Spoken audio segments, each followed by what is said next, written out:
சீமான் இனத்தான், அதனால இங்க நிற்கிறான். நாங்கள் தமிழர்கள் ஒரு தேசிய இனத்தின் மக்கள்.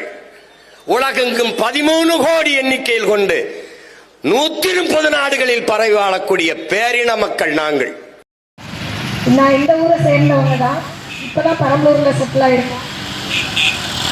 இந்த ஊர் மக்கள் எனக்கு ஆதரவு தருவாங்கன்ற நம்பிக்கையை நான் சொல்றேன். நம்ம தமிழ்நாடு எந்த அளவுக்கு போயிட்டு இருக்கு அப்படிங்கிறது ஒரு சின்ன உதாரணம். இந்த உணவுப் பொருள் பார்த்தீங்கன்னா, சாப்பிட்ற விவசாயிகள் விளைய வச்ச இந்த பொருள் எல்லாம் நடுரோட்டில் இருக்கு. டாஸ்மாக்ல அதுக்கு ஒரு கடை வச்சு அங்கே இருக்கு. செருப்பு பார்த்தீங்கன்னா ஏசி ரூம் போட்டு அங்கே இருக்கு. சில மாதங்கள் மட்டுமே பயன்படுத்தக்கூடிய செருப்பு ஏசி ரூம்ல இருக்கு. தினந்தோறும் 3 வேளை சாப்பிடக்கூடிய உணவுப் பொருளாகட்டும், காய்கறி ஆகட்டும், பழங்கள் ஆகட்டும், எல்லாமே நடுத்தெருவில் இருக்கு. இதுல இருந்தே பாருங்க விவசாயிகள் எந்த அளவுக்கு நம்ம கீழே இருக்கோம்னு பாருங்க. இதுக்கு காரணம் யார் தெரியுங்களா? நீங்களே தான், மக்களாகிய நீங்களே தான். உங்களை வேற யாரும் இப்படி ஆக்கல. யாருக்கு வாக்கு செலுத்தணும்னு யோசிக்காம வாக்கு செலுத்துனீங்க பார்த்தீங்களா? அதுதான் தப்பு. நீங்க என்ன பண்ணிட்டீங்க? ஒரு 500 ரூபா கொடுத்தவொடனே 1000 ரூபா கொடுத்தவொடனே இவங்க நல்லது செய்வாங்கன்னு நினைச்சு ஓட்டு போட்டுடுறீங்க. ஆனா அவங்க என்ன பண்றாங்க? ஓட்டை வாங்கிட்டோம், நம்ம இவங்களுக்கு எதுவும் செய்ய வேணாம் அப்படின்னு சொல்லி அவங்க மட்டுமே சம்பாதிச்சிட்டு இருக்காங்க. அவங்க எப்படி சம்பாதிக்கிறாங்க? கார்பரேட் நிறுவனங்கள் எல்லாத்தையும் கொண்டு வந்துட்டாங்க. எல்லா பக்கமும் கல்குவாரிகளை ஏற்படுத்திட்டாங்க. நீர் வளம் இருந்துச்சுன்னா எங்க விவசாயம் முன்னேறிடுமோ, நீர் வளத்தை ஏற்படுத்தக்கூடாதுன்னு தூர்வாராம விட்டுட்டாங்க. தமிழ்நாடை குட்டிச்சோர ஆக்கிறதுக்கு என்னென்ன பண்ணுமோ அவங்க பண்ணிட்டு இருக்காங்க. நீங்க என்ன பண்றீங்க? காசை வாங்கிட்டு நல்லவங்க நினைச்சு ஓட்டு போடுறீங்க. இதுதான் நீங்க செய்த மிகப்பெரிய தவறு. உங்களுக்கு ஒரு கஷ்டம் வருதுன்னா அதை நீங்களா ஏற்படுத்திக்கிட்டது தான். இந்த முறை சிந்திச்சு வாக்களிங்க. யாருக்கு வாக்களிச்சா நம்ம விவசாயம் முன்னேறும், நம்மளோட வாழ்வாதாரம் முன்னேறும். இப்ப எல்லா இடத்துலையும் பார்த்தீங்கன்னா மின்சார கட்டண உயர்வு, அதுக்கு ஏகப்பட்ட செலவு நம்ம பண்றோம். அதுக்கப்புறம் பார்த்தீங்கன்னா மருத்துவ செலவு, தனியாருக்கு போனாதான் நல்ல மருத்துவம் அப்படின்ற சூழ்நிலை மருத்துவத்துக்கு நிறைய செலவு பண்ணிட்டு இருக்கோம். படிப்புன்னு பார்த்தீங்கன்னா தனியார் இதில் படிச்சாதான் பிள்ளைங்க நல்லா படிக்கும், நல்ல வாழ்க்கை இருக்கும்னு நினைச்சு தனியார் பள்ளியில போய் லட்சக்கணக்கில் கொடுத்து படிக்கிறோம். LKG படிக்கிற பிள்ளைக்கு 1 லட்சம் செலவு பண்ணி படிக்க வைக்கிறோம். அந்த அடிப்படை தேவை எல்லாத்தையுமே நாம் தமிழர் கட்சி வந்துச்சுன்னா கல்வி இலவசம், அடிப்படை கல்வியில இருந்து ஆராய்ச்சி கல்வி வரைக்குமே இலவசம். சில மலேசியா மற்றும் சில நாடுகள்ல, கத்தார் இந்த மாதிரி நாடுகள்ல, துபாய் நாடுகள்ல எல்லாருமே அரசு பள்ளியில தான் படிக்கிறாங்க. அடிப்படை பள்ளியில இருந்து காலேஜ் வரைக்குமே அரசாங்க பள்ளியில தான் படிக்கிறாங்க. ஏன் அந்த முறை நம்ம தமிழ்நாட்டுல இல்ல? எல்லாமே ஏன் தனியார் வசம் போயிடுச்சு? அரசாங்கம் அப்ப எதுக்கு இருக்கு? மக்களுக்கான அரசாங்கம் ஏன் மக்களுக்கு எதுவுமே செய்யல? சிந்திச்சு பாருங்க. சிந்திச்சு பார்த்து யாரு வாழ்க்கைக்கு தேவையானதை செய்யறாங்களோ அவங்களுக்கு வாக்கு அளிங்க. உங்களோட மதிப்பு மிக்க வாக்கு யாரு உங்களுக்கு நல்லது செய்வாங்கன்னு தோணுதோ அவங்களுக்கு வாக்களிங்க. அப்ப உங்க வாழ்க்கை சிறப்பாக இருக்கும். ஒரு நாள் தேவைக்கான 500 1000 நம்பினீங்கன்னா உங்க வாழ்நாள் தேவை கிடைக்காம போயிடும். அதுக்கு மட்டும் இல்லாம மருத்துவ செலவு, ஒரு சின்னதா ஆக்சிடென்ட் ஆனா கூட லட்சக்கணக்கில் செலவு பண்ணாதான் நம்மளுக்கு நல்லது நடக்குதுன்னு சொல்லிட்டு தனியாருக்கு தான் போறோம். உண்மையா அதுதான் இன்னைக்கு நிலவரம் அப்படிதான் இருக்கு. சில ஊர்கள்ல அரசு மருத்துவமனையே கிடையாது. சில ஊர்கள்ல இருக்கிற அரசு மருத்துவமனை, இப்ப தலைமை மருத்துவமனையில கூட மருந்து இல்ல, இங்க ட்ரீட்மெண்ட் முடியலன்னு சொல்லி திருச்சிக்கு அனுப்புறாங்க. ஏன் அரசு எல்லா இடத்துலயும் அதுக்கு தேவையான எக்யூப்மெண்ட் கொண்டு வந்து மக்களுக்கு தேவையான அரசு மருத்துவமனையில மருத்துவத்தை கொடுக்க முடியல? நாங்க ஆட்சி பண்ணா அரசு மருத்துவமனையிலேயே அத்தனை தரமான மருந்துகளும் கொண்டு வர, அத்தனை தரமான ட்ரீட்மெண்ட்டும் மக்களுக்கு இலவசம். அப்ப நீங்க உங்களுக்கு மருந்துல செலவு இருக்காது, படிப்புல செலவு இருக்காது, விவசாயம் நல்லா முன்னேறும், நம்மள விவசாயம் சார்ந்த தொழிற்சாலைகள் வரும், அதுல வேலைகளும் நம்ம படித்த பட்டதாரிகளுக்கு வேலை நிறைய உருவாகும். இவ்வளவு நல்ல விஷயங்கள் இருக்கும் போது மக்களாகிய நீங்க சிந்திச்சு பாருங்க. இவ்வளவு ஆண்டாண்டு காலமா நம்ம எவ்வளவு தவறு பண்ணியிருக்கோம், நம்மளுக்கு நல்லது செய்யாதவனுக்கு தூக்கி தூக்கி நம்ம நாட்டை கொடுத்துட்டு இருந்திருக்கோம் அப்படின்னு யோசிச்சு பார்த்து இந்த முறை வாக்களிங்க. நீங்களே சிந்திங்க. ஒரு நிமிடம் யோசிச்சு பார்த்து நீங்க வாக்களிச்சீங்கன்னா எதிர்காலம் உங்க பிள்ளைகளுக்கான எதிர்காலமா இருக்கும், உங்க பேர பிள்ளைகளுக்கான எதிர்காலமா இருக்கும். இன்னைக்கு நம்மளுக்கே குடிக்க தண்ணி இல்லாம காசு போட்டு வாங்கிட்டு இருக்கோம். சம்மர் சீசன் வந்துருச்சுன்னா எல்லாம் டேங்க்ல தண்ணி வாங்கிட்டு இருக்கோம். இந்த நிலை வந்துச்சுன்னா இன்னும் பிள்ளைங்க, எதிர்கால பிள்ளைங்க அடுத்த ஊருக்கு தண்ணி கேட்க போகும், அடுத்த நாட்டுல தண்ணி கேட்டுட்டு இருப்போம். நம்ம ஊர் தண்ணி இல்லைன்னு எல்லா விளைநிலைகளையும் வித்துட்டு போற நிலைமை வரும். அந்த நிலைக்கு கொண்டு போய் விட்டுறாதீங்க.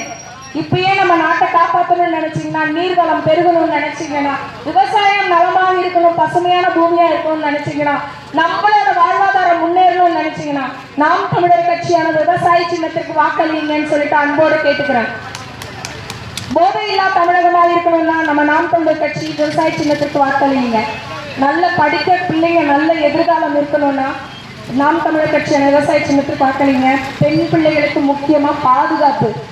நீங்களே 5 ஆண்டு காலத்துக்கு கொஞ்சம் முன்னாடி யோசிச்சு பாருங்க. இதே பெரம்பலூர்ல ஒரு அரசியல்வாதியை பத்தி எல்லாருமே கேள்விப்பட்டிருப்பீங்க. நடிகை இறந்தது முதற்கொண்டு இன்ன வரைக்கும் தீர்வு கிடையாது. பெண்களுக்கு பாதுகாப்பு இல்லாத அரசியலை நீங்க தேர்ந்தெடுத்தீங்கன்னா, அப்புறம் நம்ம வீட்லயும் குழந்தைங்க இருக்கு, பிள்ளைங்க இருக்கு, அக்கா தங்கச்சி இருக்கு, அம்மா இருக்காங்க. 80 வயசு கிழவிக்கு கூட இப்ப வந்து பாதுகாப்பு இல்லாம போற ஒரு சூழ்நிலை வந்துட்டு இருக்கு. 3 வயசு குழந்தைக்கு கூட பாதுகாப்பு இல்லை. இந்த சூழ்நிலையெல்லாம் மாறணும்னா போதையில்லா தமிழகமா மாறணும். விவசாய சின்னத்துக்கு வாக்களிங்க. எங்க மக்கள் என்னை ஏமாற்ற மாட்டாங்கன்னு நம்பிக்கையோட நான் வீட்டுக்கு போறேன். நன்றி. ஒரு மனுஷன் எப்படி வாழணும் அப்படின்னு தமிழர்கள் வகுத்து கொடுத்துருக்காங்க. ஒரு குடும்பம் எப்படி இருக்கணும், ஒரு நாடு எப்படி இருக்கணும், ஒரு ஊர் எப்படி இருக்கணும், உலகம் எப்படி இருக்கணும் வகுத்து கொடுத்துருக்காங்க. இது எதுக்குமே கட்டுப்படாம ஒரு கூட்டம் தற்கொலை குடும்பம் மாதிரி வந்துட்டு இருக்கு தமிழ்நாட்டுல. நான் இதான் சொன்னேன், உலகத்துக்கே அறிவையும் கல்வியையும் நாகரிகத்தையும் பண்பாட்டையும் ஒழுக்கத்தையும் கலாச்சாரத்தையும் வீரத்தையும் கற்றுக் கொடுத்த இனம் தமிழினம். இன்னைக்கு எல்லாத்தையும் சுத்தி போட்டு சாராயம் குடிச்சு மண்டி போட்டு கிடக்குது, சாக்கடை வந்து கிடக்குது. இந்த நிலைமை மாறணுமா இல்லையா? எத்தனை காலத்துக்கு அடிமையா வாழ முடியும்? யாருக்கு அடிமையா வாழணும்? நீ யார் எங்களை ஆட்சி பண்றதுக்கு? திராவிடம் திராவிடம் பேசி நான் தமிழன், அவன் தெலுங்க, அவன் மலையாளி, அவன் கன்னடன், அவன் எல்லாம் அவனா இருக்கிறான். நீ என்ன மைத்துக்கு என்ன மட்டும் திராவிடன் சொல்ற? நான் யாரா திராவிடன்? நீ யார் என்ன திராவிடன் சொல்றதுக்கு? நான் தமிழன், தமிழனா வாழ நினைக்கிறேன். என் மொத்த முகமுடியை போட்டு திராவிடம் முடிஞ்சு போடுற, அவன் இந்தியன் முகத்து போடுறான்.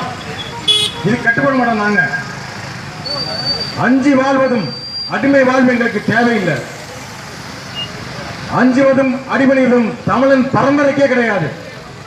எங்கள் தலைவர் பிரபாகரன் சொன்னதான் இது.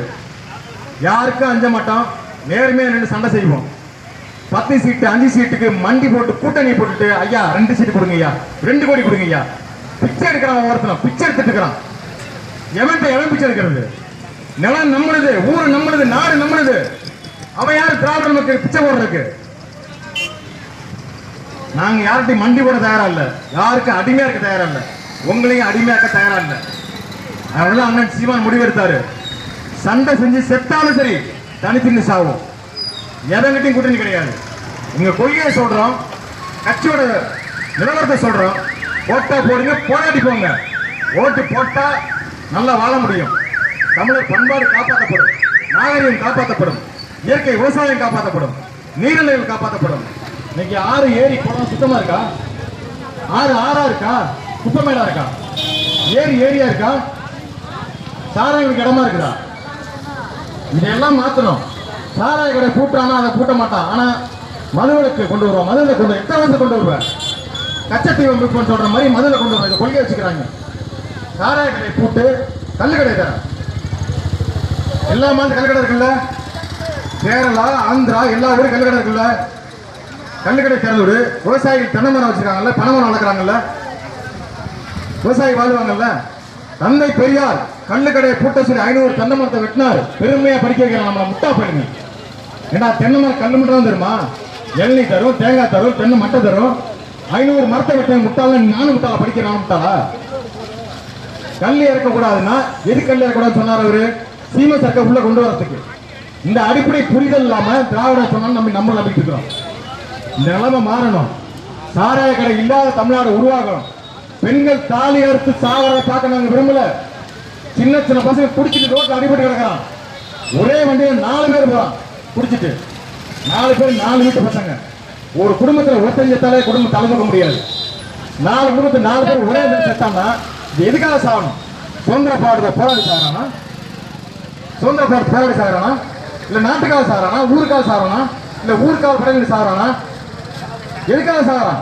சாராயம் குடிச்சிட்டு சாகிறான். ஒரு பெட்ட தகப்பனோ தாயோ சாராயம் ஊற்றி கொடுப்பானா? ஒரு நாட்டை ஆள்ற அரசன் எப்படி இருக்கணும்? தலைவன் எப்படி இருக்கணும்? ஒரு தாய் விஷம் கொடுப்பா பிள்ளைக்கு? மது நாட்டுக்கும் வீட்டுக்கும் உயிருக்கும் கேடு. எழுதி வச்சுக்கல, உயிருக்கு கேடு எங்களுக்கு, வீட்டுக்கு கேடு எங்களுக்கு, நாட்டுக்கு என்ன மயிர் கேடு? உனக்கு தான் வருது 50,000 கோடி வருமானம், அப்ப நாட்டுக்கு என்ன மயிர் கேடு இருக்கிறது? நீங்க கேடான மதுவை நாடே விற்குமா? நீ முதலமைச்சரா சாரா வியாபாரியா? சாரா விற்கிற வசதி இருக்கு, எதுக்கு முதலமைச்சர் வந்த? நிலைமை மாறணும். சீமான் கரங்களை வலுப்படுத்துங்க. கத்திக்கிட்டே இருக்க முடியாது. 15 வருஷமா கத்திட்டோம், எங்களுக்கு வேற வேலை இல்லையா? சொந்த காசை போட்டு உழைப்பு போட்டு வேலையை விட்டுட்டு நாங்கள் கத்தனம் வந்து நல்ல மாற்ற வருங்கிறக்காக தான். ஓட்டுக்கு காசு வாங்குறீங்க, திரும்ப திரும்ப அவனுக்கே ஓட்டு போடுறீங்க, திருட்டு போய் தெரியுது அவனுக்கே ஓட்டு போடுறீங்க. எப்பதான் சரி பண்றது? நல்லவன் சொல்லி நாங்க வந்து நிக்கிறோம், இல்லப்பா நீங்க திருடனே போய் ஓட்டு போடுறீங்க. கொஞ்சம் தயவு செஞ்சு புரிஞ்சுக்கங்க. எல்லாரும் படிச்சிருக்கோம், எல்லாரும் தனித்தனியா மூளை இருக்கு, சிந்திக்கிற ஆற்றல் இருக்கு. வெட்டலைக்கு தான் போடுவேன், சூரியனுக்கு தான் போடுவேன், பூசாவத்தை வந்திருக்கான் விசில் அடிக்கிறதுக்கு. எதுக்கு அந்த கட்சி ஆரம்பிச்சாங்க தெரியல. 40 பேர் செத்து துடிக்க செத்தாங்க. திரும்பி பார்க்க ஓடினவன் இன்னைக்கு மக்களை காப்பாற்ற வரானாமா. அதனால மனுஷனா வாழணும், சாராய கடை இல்லாம இருக்கணும். கள்ளச்சாராயம் முடிச்சு செத்தா 10 லட்சம் கொடுக்க உடனே தீ கொடுக்குற அரசு. எங்க ஊர்ல வெறி நாய் கடிச்சு 50 ஆடு செத்து போச்சு. 6 மாசம் ஆச்சு. எத்தனை பெட்டிஷன் போட்டோம், இது வரைக்கும் நிதி வரல. சாராயம் குடிச்சா அவன சுதந்திரப்பட்ட தியாகி அவன் குடும்பம் பொண்டாட்டி அழுகுறா. சாராயம் குடி செத்ததுக்கு, கள்ளச்சாராயம் செத்ததுக்கு 10 லட்சம் ரூபாய் நிதி எந்த அரசாங்கம் கொடுக்க முடியும்? இது அரசா தரிசா? சிந்திச்சு பார்த்து வாக்கு செலுத்துங்க. விவசாய சின்னத்துக்கு வாக்கு செலுத்தி விவசாயிகளை வாழ வைங்க. நன்றி.